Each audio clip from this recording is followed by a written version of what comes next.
Olá, vamos falar sobre salário de benefício. Veja, se a gente partir pelo nome salário de benefício, muitas pessoas vão falar assim: é o valor do benefício previdenciário. E não é. Salário de benefício, gente, na verdade, é um valor que vai ser apurado para que sobre ele se aplique um percentual para achar, aí sim, o valor do benefício, a renda mensal inicial do benefício, o valor inicial do benefício. Então, de pronto, salário de benefício não significa valor do benefício. Vários benefícios têm o mesmo valor de salário de benefício, mas não têm o mesmo valor inicial. Então, vamos ver salário de benefício. Veja só. De acordo com o artigo 28 da Lei 8.213, o valor do benefício de prestação continuada, inclusive o regido por norma especial, e o decorrente de acidente do trabalho, exceto o salário família e o salário maternidade, será calculado com base no salário de benefício. Então, veja, o valor do benefício será calculado com base no salário de benefício. Então, o salário de benefício é um número, né? É um valor apurado, nós vamos ver como apurá-lo, e com base nele vai se calcular o valor inicial do benefício, a renda mensal inicial do benefício. E aí, a legislação já tira o quê? Salário família e salário maternidade. Esses dois benefícios não têm o seu valor calculado com base no salário de benefício. O artigo 31 do Decreto 3.049 diz: salário de benefício é o valor básico utilizado para cálculo da renda mensal dos benefícios de prestação continuada, inclusive os regidos por normas especiais, exceto salário família, a pensão por morte, o salário maternidade e os demais benefícios de legislação especial. Quando o decreto menciona, exceto salário família, salário maternidade e pensão por morte, eu posso concluir que também exceto o auxílio reclusão. Mas por que não está expressamente? Porque o artigo 80 da Lei 8.213 diz que o auxílio reclusão será concedido nas mesmas condições da pensão por morte. Então, as regras que valem para a pensão por morte também são aplicadas ao auxílio reclusão. Então, eu posso dizer que salário família, salário maternidade, pensão por morte e auxílio reclusão não tem o seu valor inicial calculado com base no salário de benefício, certo?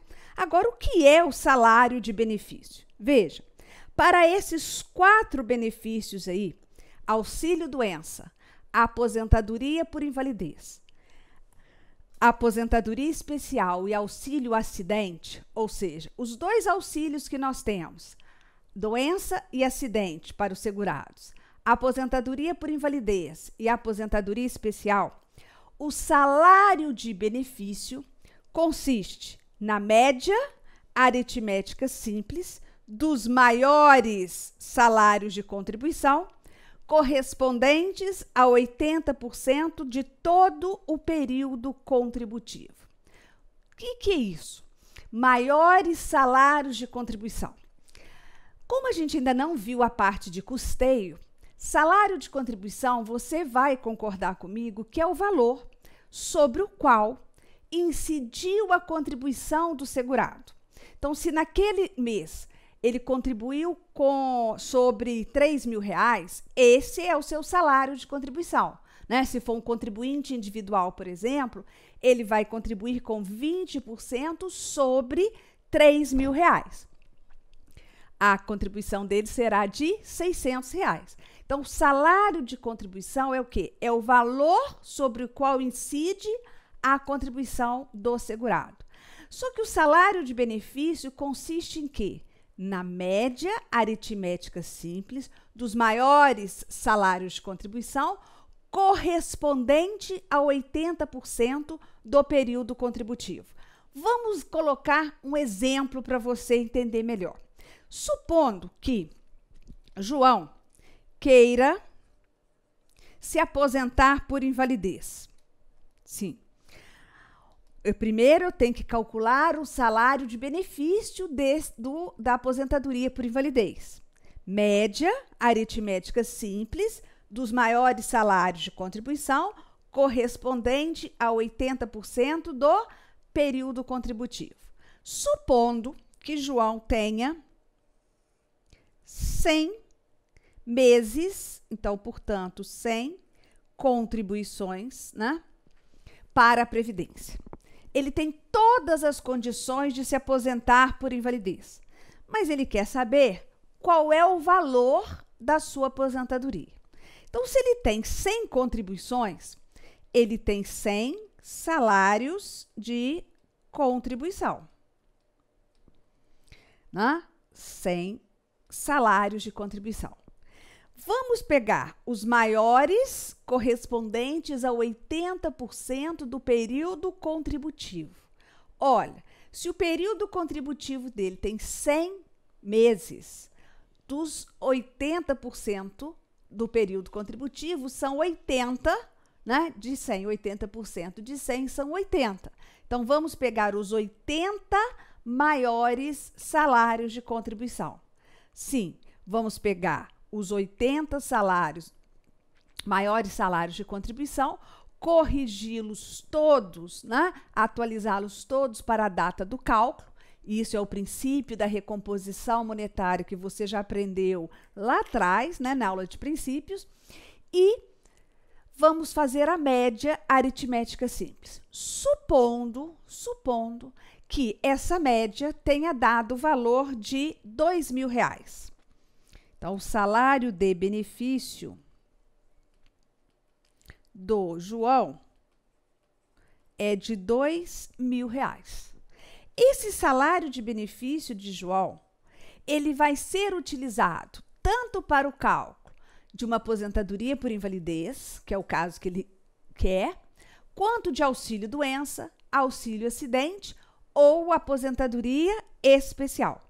O salário de benefício para esses 4 benefícios não altera, R$2.000. O que vai alterar é o quê? É o valor de cada benefício. Porque para cada benefício, a lei aplica um percentual sobre esse salário de benefício. Então, só para dar exemplo, a renda mensal inicial da aposentadoria por invalidez corresponde a 100% do salário de benefício. Se o salário de benefício de João foi calculado com o valor de R$2.000, a aposentadoria por invalidez dele será de quanto?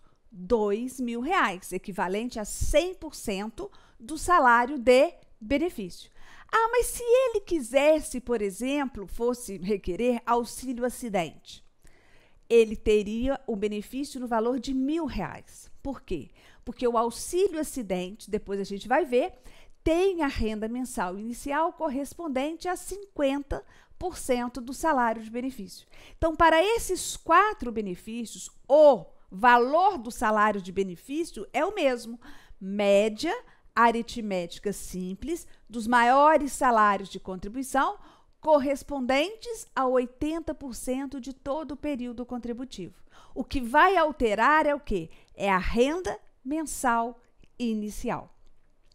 Pois bem, mas quando fala 80%, correspondente a 80%, né, do salário do período contributivo. Olha, período contributivo, nós vamos considerar como período contributivo a partir de julho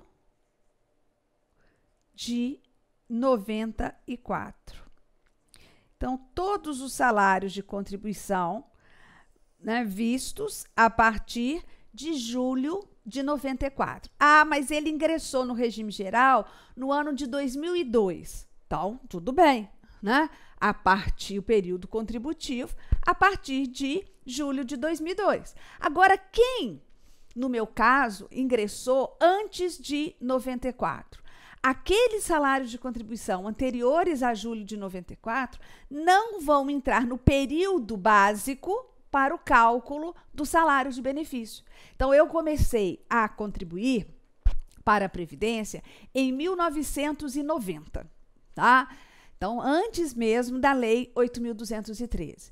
Mesmo que eu tenha contribuído sobre o teto ou tenha salários de contribuição naquele período, não vai entrar. Eles vão considerar o meu período contributivo a partir de julho de 94 para frente. E aí vai verificar, né, os maiores salários de contribuição correspondentes a 80% do período contributivo, a partir de julho de 94, e achar o meu salário de benefício.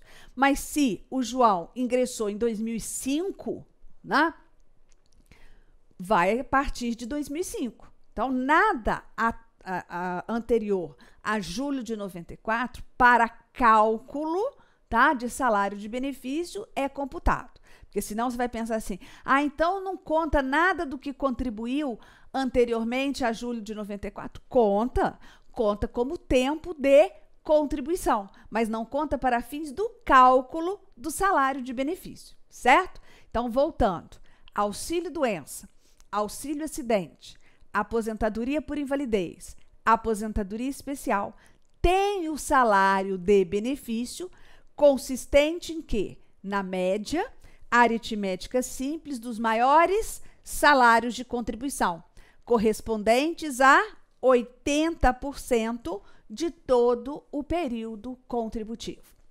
Agora, eu tenho que a aposentadoria por idade e a aposentadoria por tempo de contribuição tem o salário de benefício consistente em média aritmética simples dos maiores salários de contribuição, correspondentes a 80% de todo o período contributivo, multiplicada essa média pelo fator previdenciário.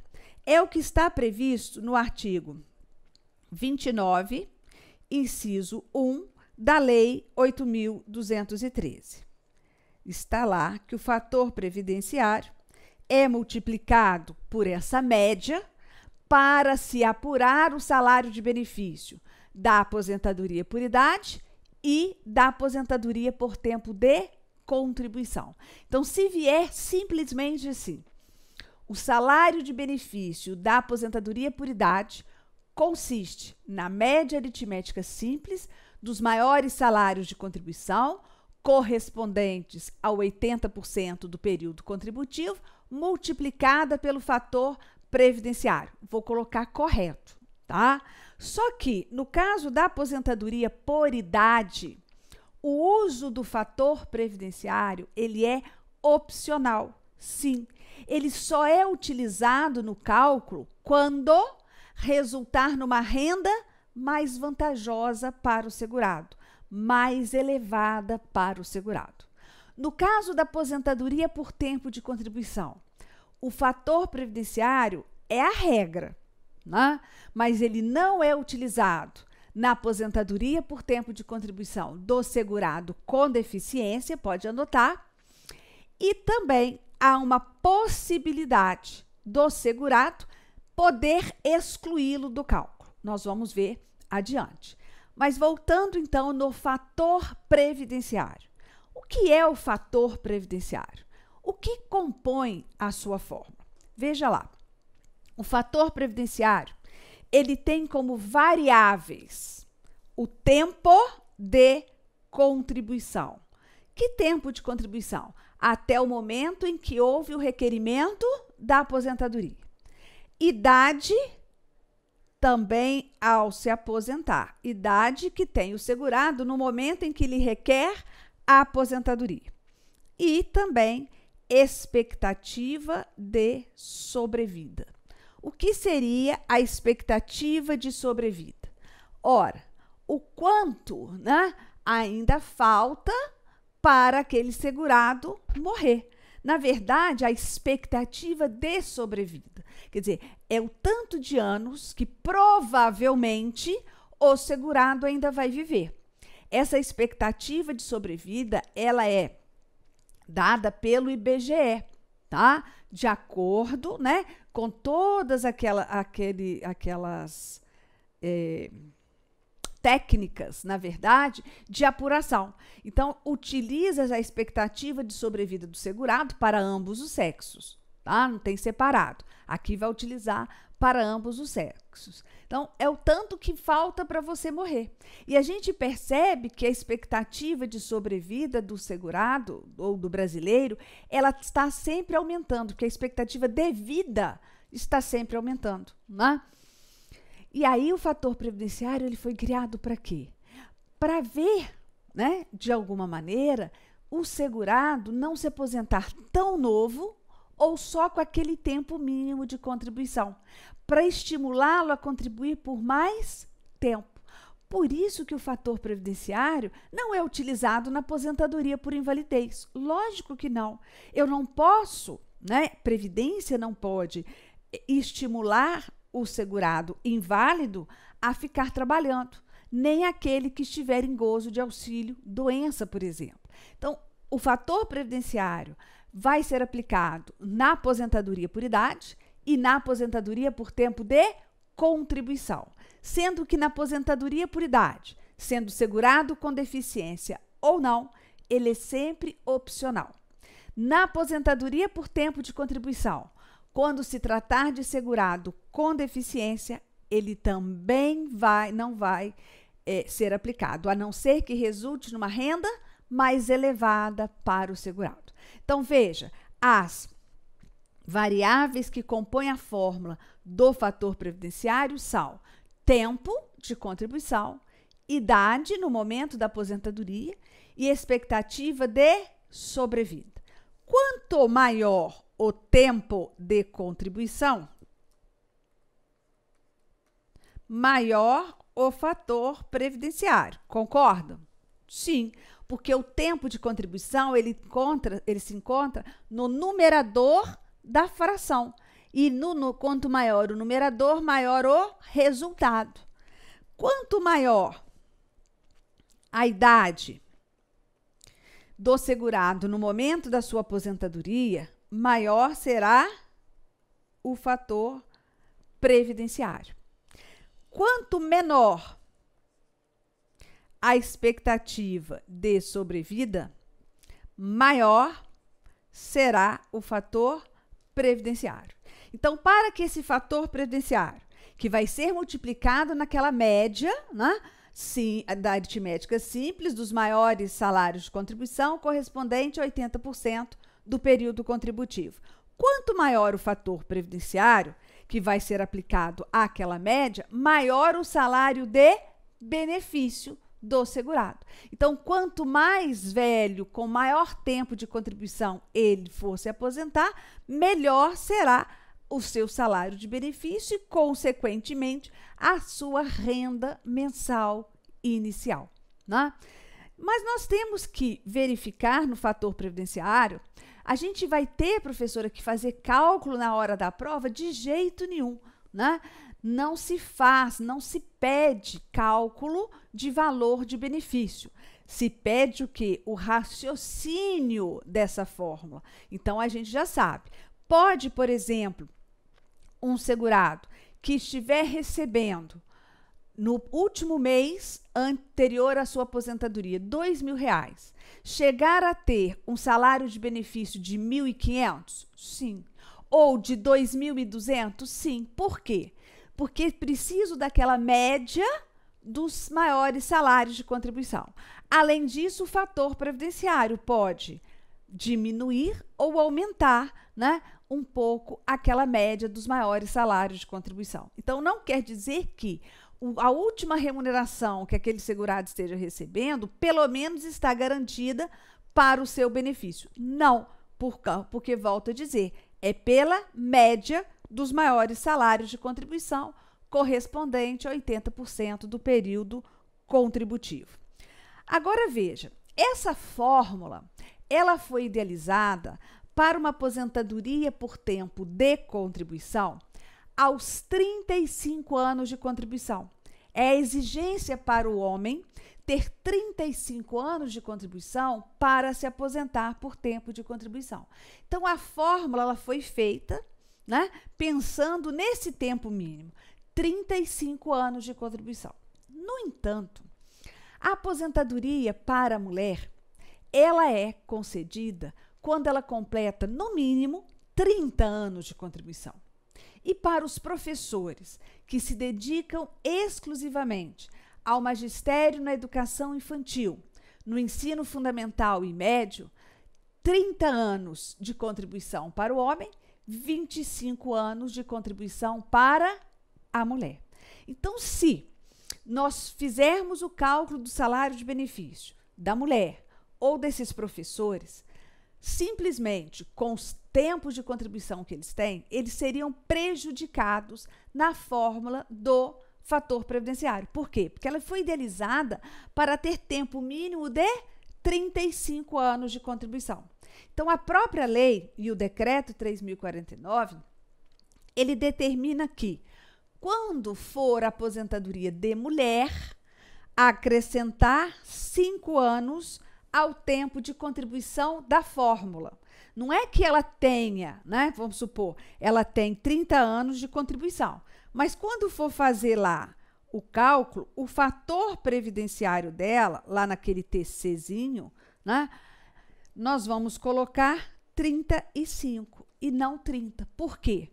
Porque justamente como para ela o tempo mínimo reduz em 5 anos de contribuição e a fórmula foi feita para 35, nós vamos acrescer 5 ao tempo de contribuição que ela efetivamente tem, tá?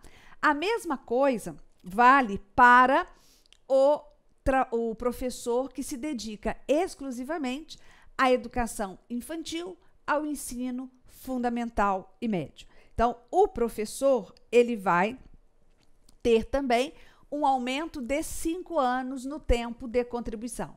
E a professora, nesse caso, 10 anos de aumento. Então, veja só, quando se tratar de professor ou mulher, nós vamos acrescer 5 anos no tempo de contribuição. Professor que se dedica exclusivamente ao magistério até o nível médio. Se for professor de nível de ensino superior, não tem esse acréscimo, tá? Então, vai acrescer. Ou, se for professora também que se dedica exclusivamente ao magistério até o ensino médio, esse tempo vai acrescer 10 pontos. Por quê? Porque o tempo mínimo para ela se aposentar é de 25 anos de contribuição. Se a fórmula foi idealizada com tempo mínimo de 35, óbvio que eu tenho que aumentar ali 10 pontos no tempo de contribuição, certo? Então, fator previdenciário. A princípio, ele é utilizado no salário de benefício da aposentadoria por idade e da aposentadoria por tempo de contribuição. Na aposentadoria por idade, seja segurado com ou sem deficiência, ele é opcional. Na aposentadoria por tempo de contribuição, ele é opcional quando se tratar de um segurado com deficiência, certo?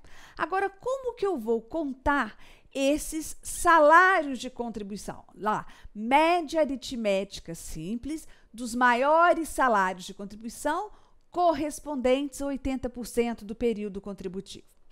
Período contributivo, para fins desse cálculo, para fins do cálculo do salário de benefício, vai ser, olha, no caso do contribuinte individual e do segurado facultativo, vai ser o conjunto de meses de efetiva contribuição ao regime geral. Então, olha, ele começou a contribuir em janeiro de 2002.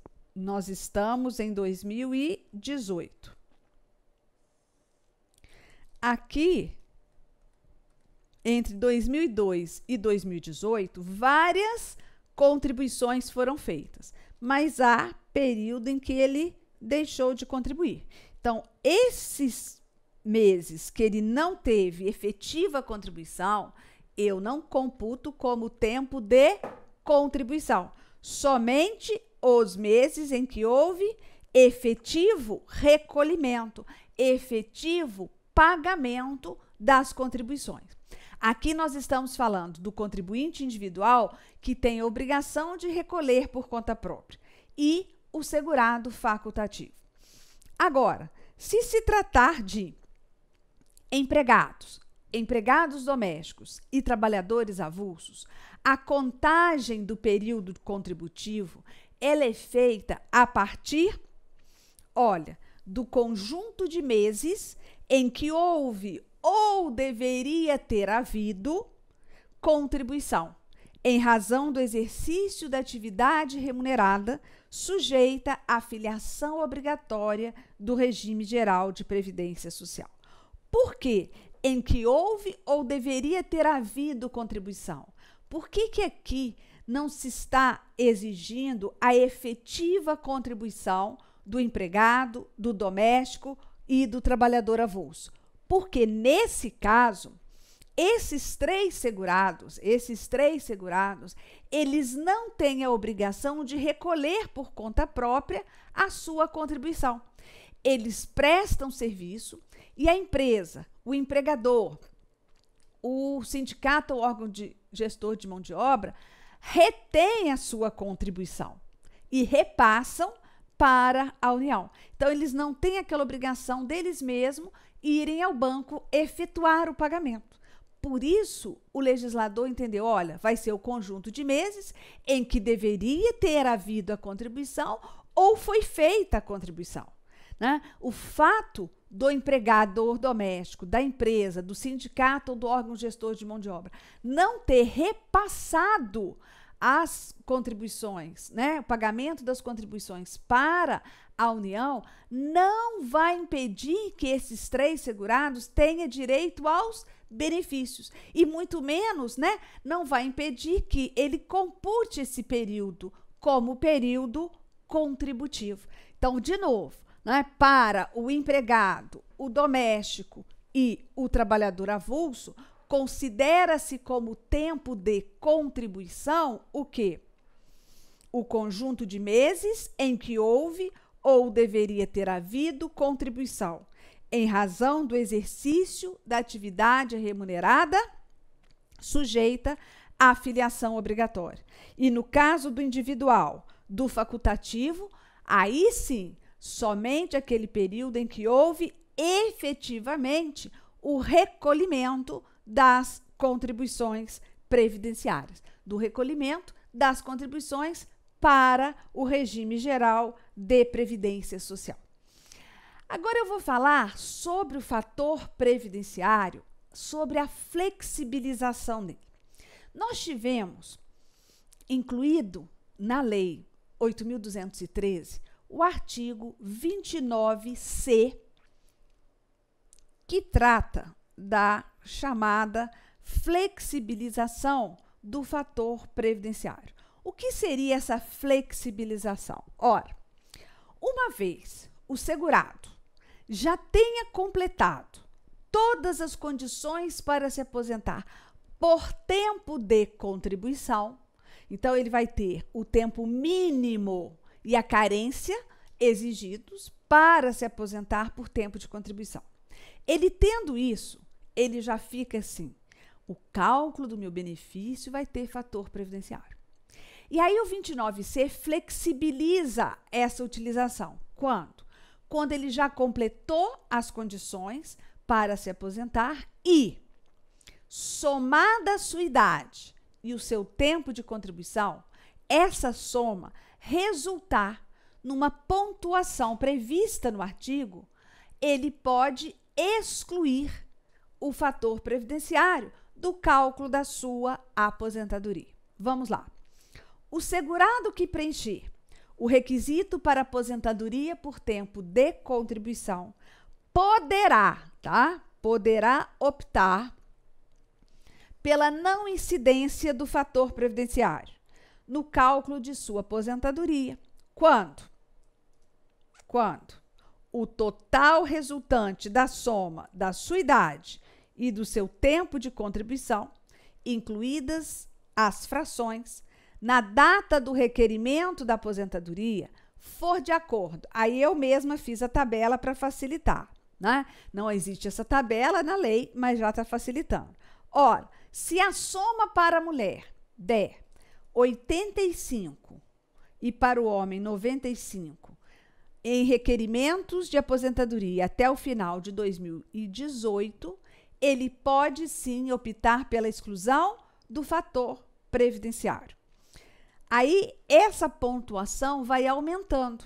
Em 2025, por exemplo, a pontuação para a mulher é de 89 e a do homem de 99. A partir de 2027, 90 pontos para a mulher, 100 pontos para o homem. Agora, importante, a aposentadoria por tempo de contribuição, então, exige idade mínima? Não. O que se fala aqui em idade é o somatório da idade com o tempo de contribuição para verificar se essa soma atinge a pontuação necessária para que o segurado não utilize o fator previdenciário no cálculo da sua aposentadoria. Então, não há exigência mínima de idade na aposentadoria por tempo de contribuição.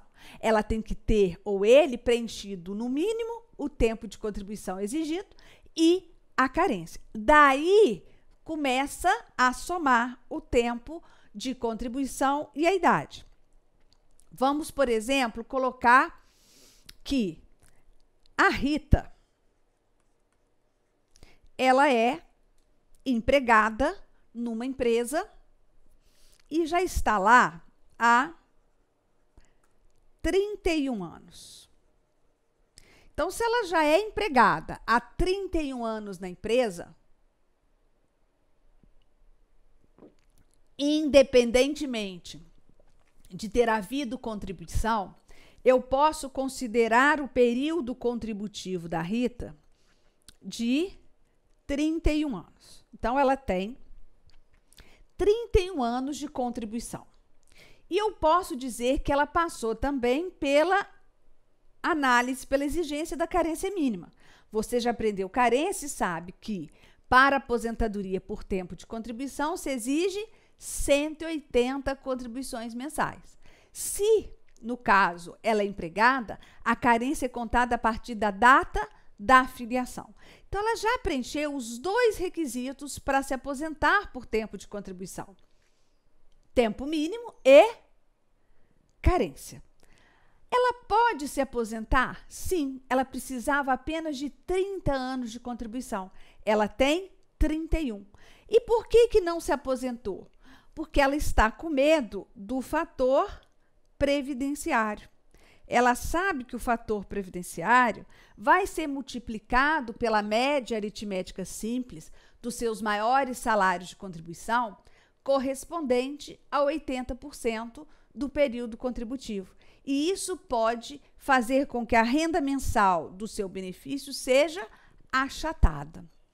Mas agora, com o dispositivo, né, o disposto no artigo 29C, nós temos o seguinte: Rita, qual é a sua idade? Qual é a idade de Rita? A Rita tem 55 anos. Olha, ela tem 55 anos e 31 anos de contribuição. Vamos somar a idade ao tempo de contribuição. E vamos encontrar 86 pontos. Ora, se eu vou encontrar 86 pontos para a Rita, eu corro lá no artigo 29C ou na sua tabela. Veja lá na sua tabela qual é a pontuação que Rita precisa em 2018 para excluir o fator previdenciário. Ora, ela precisa apenas de 85 pontos. Ela tem quanto? 86. Então, Rita, se não for mais vantajoso para você, você pode excluir o fator previdenciário. Por quê? Porque você tem para o ano de 2018 a pontuação necessária para se aposentar sem o fator previdenciário. Agora, vamos ao Mário. Mário, ele é contribuinte individual. Ele é contribuinte individual e tem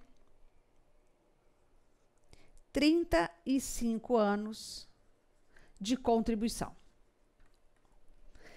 Durante 35 anos de contribuição, efetivamente, durante esses 35 anos, ele recolheu religiosamente as suas contribuições. Então, ele tem 180 contribuições para carência e o tempo mínimo de contribuição exigido para se aposentar por tempo de contribuição. Ok. Mário poderá se aposentar por tempo de contribuição. Certo ou errado? Certo. Mário poderá aposentar-se por tempo de contribuição, optando pela não incidência do fator previdenciário. Não sei. Eu tenho que saber a idade de Mário, né? A idade de Mário, ele tem 58 anos. Ele tem 58 anos e 35 anos de contribuição. Poxa, né? 58 menos 35. Tá, certinho. Ficou medo da filiação dele não poder. Então, ele tem 58 anos de idade. Pode se aposentar por tempo de contribuição? Sim. Pode se aposentar por tempo de contribuição sem fator? Vamos ver. Soma o tempo e a idade. 3,93. Então, 58 mais 35 deu 93. Olha, vamos lá na tabela. A tabela exige uma pontuação de 95 pontos. Portanto, Mário poderá se aposentar por tempo de contribuição. No entanto, não pode excluir o fator previdenciário do cálculo da sua aposentadoria. Se ele for se aposentar agora, ele vai ter que utilizar o fator previdenciário no cálculo da sua aposentadoria. E se for o ano que vem? No ano que vem, ele vai ter, pagando mais um ano, 36 anos de contribuição e 59 anos de idade. Então, vamos lá. 5, 9. Né? 95 pontos. Ora, 2019, ele precisa de 96 pontos. Portanto, também não retira o fator previdenciário. Então vamos para 2020. Em 2020, ele vai ter 37 anos de contribuição e 60 anos de idade. 97 pontos. Volto lá em 2020. 2020, ele precisa de 97 pontos. Ele tem 97 pontos? Sim.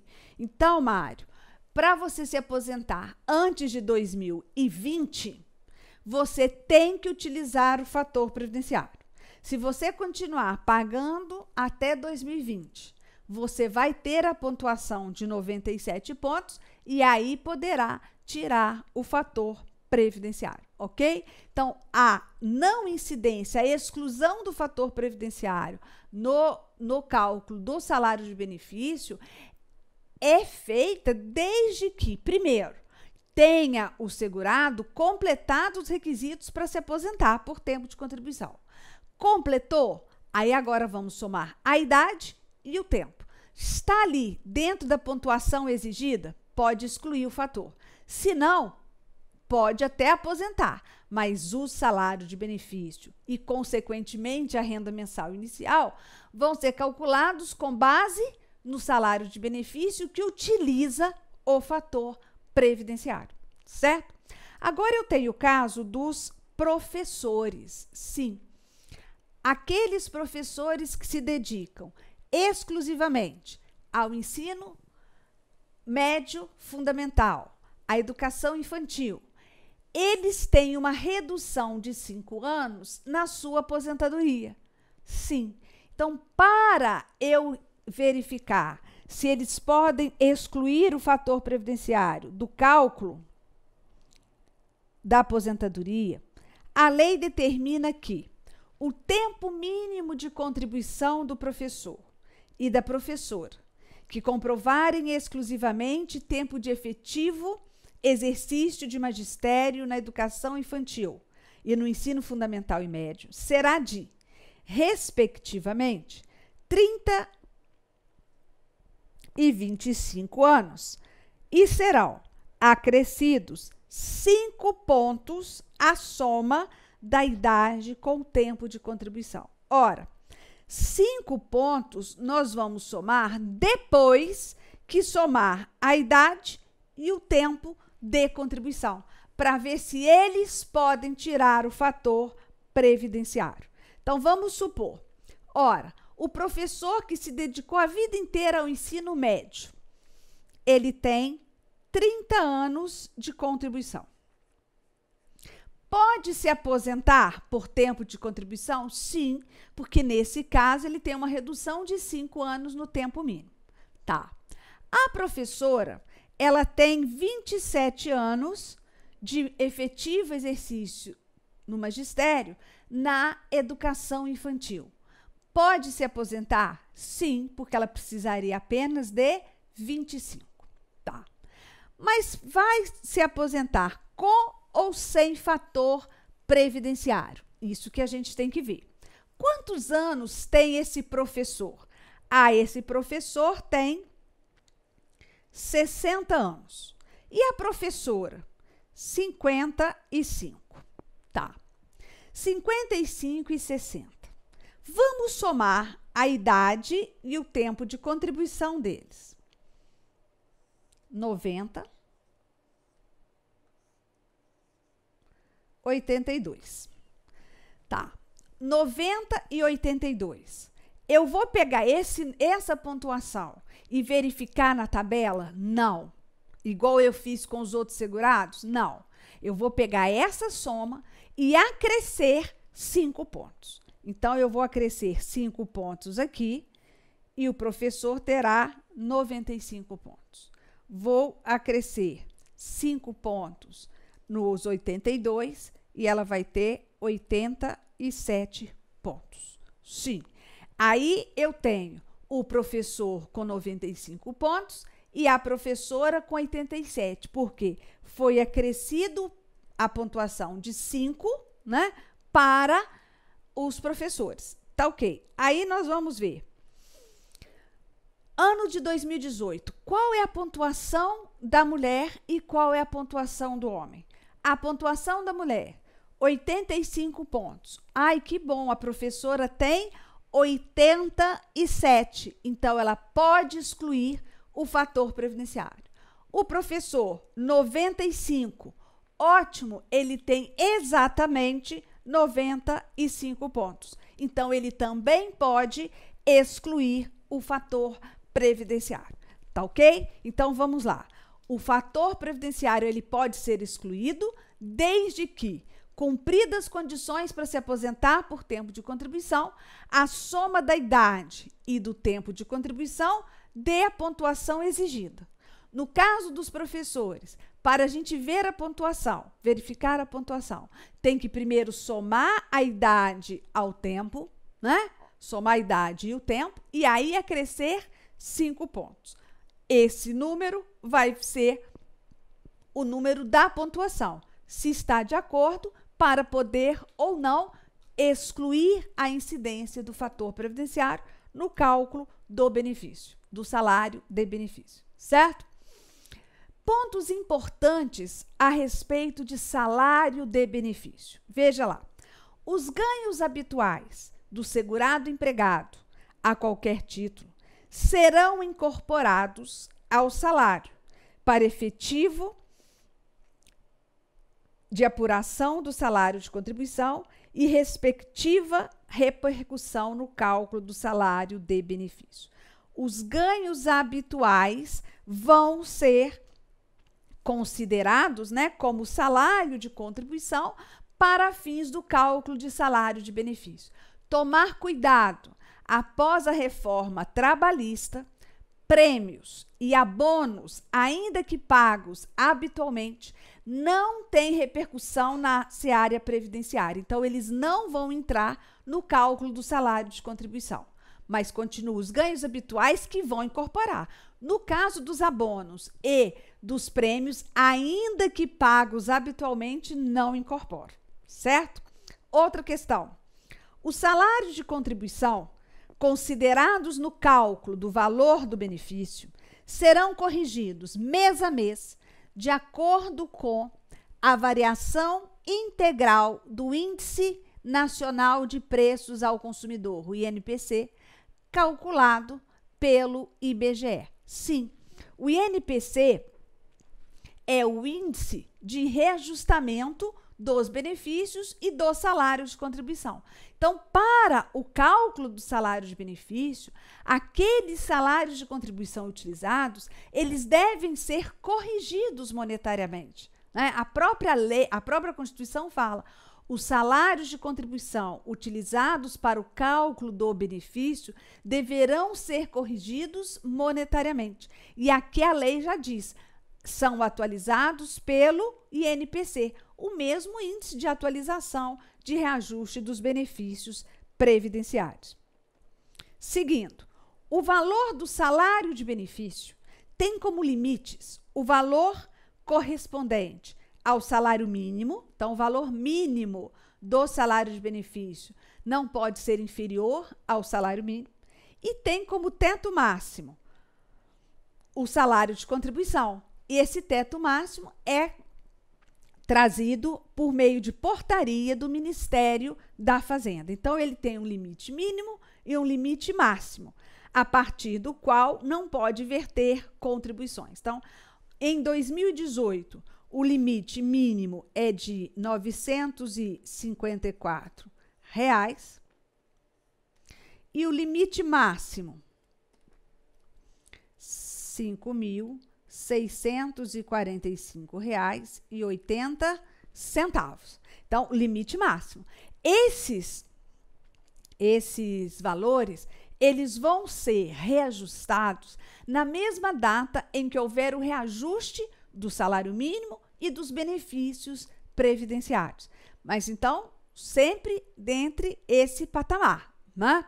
Certo. O cálculo do salário de benefício das aposentadorias, só das aposentadorias, tem que considerar o valor do auxílio-acidente que o segurado estiver recebendo.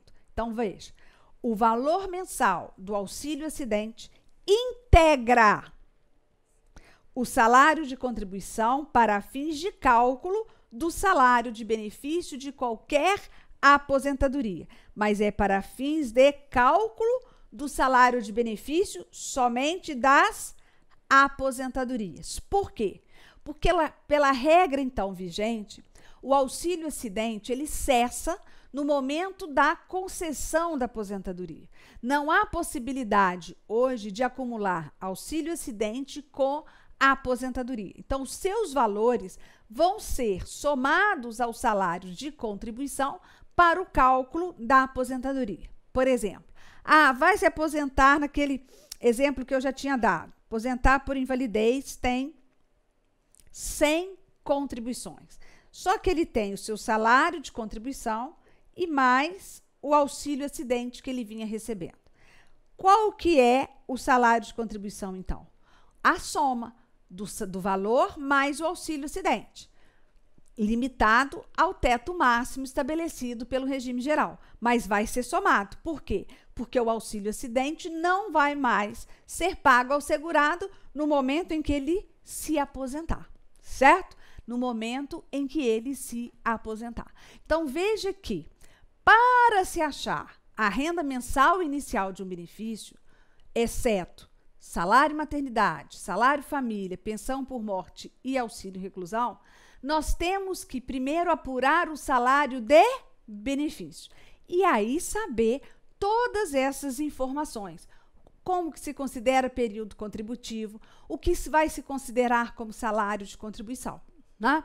E é importante que essas informações estejam previstas no Cadastro Nacional de Informações Sociais. O artigo 29A da Lei 8.213 traz sobre o CNIS. Esse Cadastro Nacional de Informações Sociais. Desculpa, segundo o artigo, o INSS utilizará as informações constantes no Cadastro Nacional de Informações Sociais, o CNIS, informações sobre os vínculos e as remunerações dos segurados para fins de cálculo do salário de benefício, comprovação de filiação ao regime geral de previdência social, tempo de contribuição e relação de emprego. Então, através das informações que estão lá no CNIS, é possível a gente apurar o salário de benefício. O INSS terá até 180 dias, contados a partir da solicitação do pedido, para fornecer ao segurado as informações previstas no caput desse artigo. Então, pode o segurado requerer junto ao INSS as informações constantes no seu CNIS, até para ver se estão corretas ou não, né? O segurado poderá solicitar a qualquer momento a inclusão, exclusão ou retificação de informações constantes do CNIS, com apresentação de documentos comprobatórios dos dados divergentes, conforme critérios definidos pelo INSS. Então, vamos supor que lá o salário de contribuição dele conste um salário mínimo. E, na verdade, o salário de contribuição dele é de R$2.000. Então, ele, através de documentos, por exemplo, a GFIP da empresa, ou os recibos, né, o contra-cheque, a sua carteira lá, dando... informando o valor da remuneração. Então, isso ele pode pedir o quê? A retificação dessas informações. A aceitação de informações relativas a vínculos e remunerações inseridas extemporaneamente no CNIS, quer dizer, após o prazo, né, que é feito, inclusive retificações de informações anteriormente inseridas, fica condicionada a comprovação dos dados ou das divergências apontadas conforme critérios definidos em regulamento. Considera-se o que é retificação, inclusão extemporânea. Considera-se extemporânea a inserção de dados decorrentes de documento inicial ou de retificação de dados anteriormente informados quando o documento ou a retificação ou a informação retificadora forem apresentados após os prazos estabelecidos em regulamento. Havendo dúvida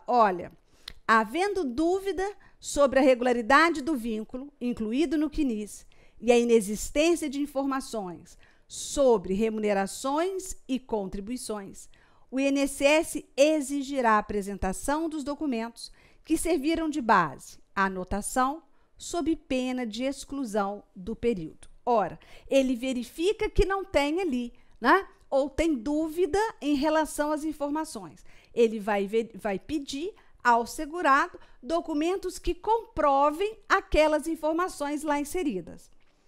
Caso não haja, esse período vai ser excluído. Por quê? Porque não tem comprovação de que realmente é daquele jeito, né? Aquelas informações ali são daquela maneira.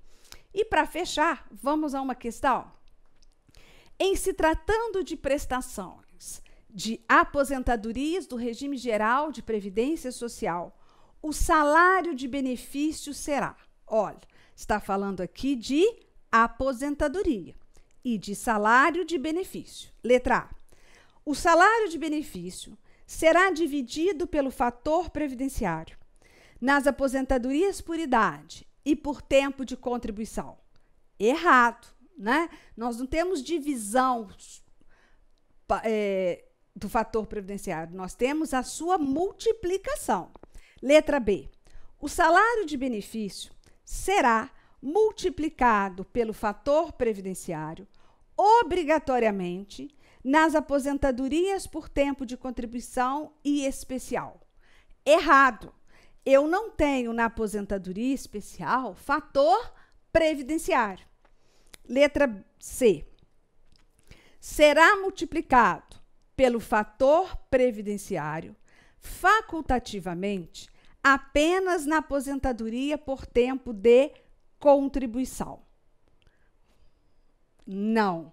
Facultativamente na aposentadoria por idade. Letra D. Será dividido pelo fator previdenciário nas aposentadorias por idade e especial. Erro aqui na divisão e erro na utilização de fator previdenciário na aposentadoria especial. Letra E. Será multiplicado pelo fator previdenciário facultativamente na aposentadoria por idade. Certo? A resposta correta, a alternativa correta é a alternativa E. Tem a multiplicação na aposentadoria por idade facultativo, né? Só se resultar numa renda mais vantajosa para o segurado. E no caso da aposentadoria por tempo de contribuição, a regra é que se aplique, né? Temos a exclusão ou a faculdade, a opção, no caso do segurado com deficiência, e temos também a opção de excluir quando já tiver aquela soma de idade e de tempo, de acordo com a regra do artigo 29C. Agora, mais uma questão. O item a seguir apresenta uma situação hipotética, seguida de uma assertiva a ser julgada, a respeito de benefício previdenciário e contribuição para o regime geral de previdência social e regime próprio. Vamos lá no item. Rita contribuiu para o regime geral por 30 anos, tendo sua renda mensal variado ao longo do período contributivo. Havendo cumprido os requisitos legais, Rita requereu o benefício da aposentadoria por tempo de contribuição. Nessa situação, o valor do salário de benefício de Rita consistirá na média aritmética das últimas 36 contribuições feitas para o regime geral de previdência social. Certo ou errado? Vai se apurar só pela média dos últimos 36 salários de contribuição? Não. Isso, desde 99 não é mais. Isso é só para confundir candidato. Vai se utilizar o quê? A média dos maiores salários de contribuição correspondentes a 80% do período contributivo. Então, nesse caso, o item está errado. Olha, não é das últimas 36 contribuições. Então, errado essa assertiva. Aí a gente entra lá com o cálculo, né? Média dos maiores salários de contribuição correspondentes a 80% do período contributivo. Se tratar de aposentadoria por tempo de contribuição, multiplicada pelo fator previdenciário. Mais uma questão e a gente fecha nessa nossa aula. A respeito do cálculo do valor dos benefícios previstos no artigo 29 da Lei 8.213, considere 1. O salário de benefício consiste para os benefícios referentes à aposentadoria por idade e aposentadoria por tempo de contribuição, na média aritmética simples dos maiores salários de contribuição, correspondentes a 70% de todo o período contributivo, multiplicada pelo fator previdenciário. Certo ou errado? Errado, né? Correspondentes a 80% do período contributivo. 2. Não será considerado para o cálculo do salário de benefício o aumento dos salários de contribuição que exceder o limite legal, inclusive o voluntariamente concedido nos 36 meses imediatamente anteriores ao início do benefício, salvo se homologado pela Justiça do Trabalho, resultante de promoção regulada por normas gerais da empresa, admitida pela legislação do trabalho, de sentença normativa ou de reajustamento salarial obtido pela categoria respectiva. Gente, olha só, 2015 ainda pegam um dispositivo de falar que não pode utilizar os últimos 36 meses de contribuição onde houve aumento, né? Por quê? Porque antes de 99, se fazia o cálculo do salário de benefício pela média dos últimos 36. Então, o inciso 2 que a gente está vendo aqui, ele está de acordo com a legislação, tá? Então, não será considerado para o cálculo do salário de benefício o aumento dos salários de contribuição que exceder o limite legal, certo? Né? Até o teto. Inclusive o voluntariamente concedido nos 36 meses imediatamente anteriores ao início do benefício. Por quê? Para coibir, na verdade, que aquela média dos 36 últimos salários de contribuição fosse maior, né? Só para fins de concessão de benefício. Então, isso aí ainda existe na legislação. E o examinador considerou isso correto porque não está expressamente revogado. 3. O fator previdenciário será calculado considerando-se a idade, a expectativa de sobrevida e o tempo de contribuição do segurado ao se aposentar. Certo ou errado? Certo. São as 3 variáveis que nós temos no fator previdenciário. 4. O auxílio-doença não poderá exceder a média aritmética simples dos últimos 12 salários de contribuição, inclusive no caso de remuneração variável ou, se não alcançado o número de 12, a média aritmética simples dos salários de contribuição existentes. Esse 4, na verdade, nós nem falamos, deixamos para falar quando falarmos de renda mensal inicial.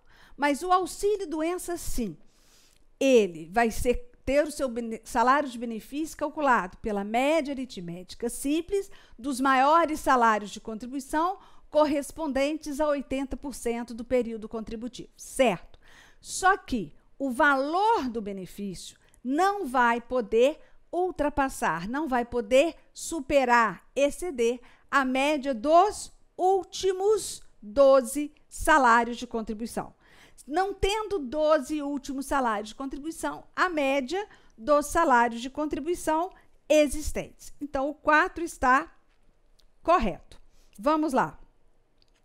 Está correto o que se afirma apenas em 1 e 3. Olha, o 1 está errado. Então, eu vou eliminar a letra A, a letra C e a letra D. Aí eu tenho 2, 3 e 4, 2 e 3. Nós vamos ficar com a alternativa B, 2, 3 e 4. O 4 está correto, o 3 está correto e o 2 ainda tem previsto na legislação. Então, o 3 está, o 2 também está correto. Portanto, vamos marcar a letra B, certo? Apesar de sabermos que hoje, quando vai se calcular as aposentadorias, os benefícios, não exclui esses 36 últimos salários de contribuição, vê todo o período contributivo, tá ok? Então, apesar, né, da gente ter aquilo lá, e a FCC vai e me coloca exatamente o que está no dispositivo. CESP não traz um dispositivo desse ou um item desse para a nossa prova, certo? Olha, a aula de salário de benefício, ela foi grande, sim, né? Um pouco cansativa, talvez, mas dada a quantidade de informações importantes que a gente tem que saber sobre salário de benefício. E aí a gente termina a nossa aula e eu gostaria que você avaliasse essa aula para nós, tá? Deixando críticas, sugestões, tudo para a gente cada vez mais melhorar nas nossas aulas. Um grande abraço e até a próxima aula.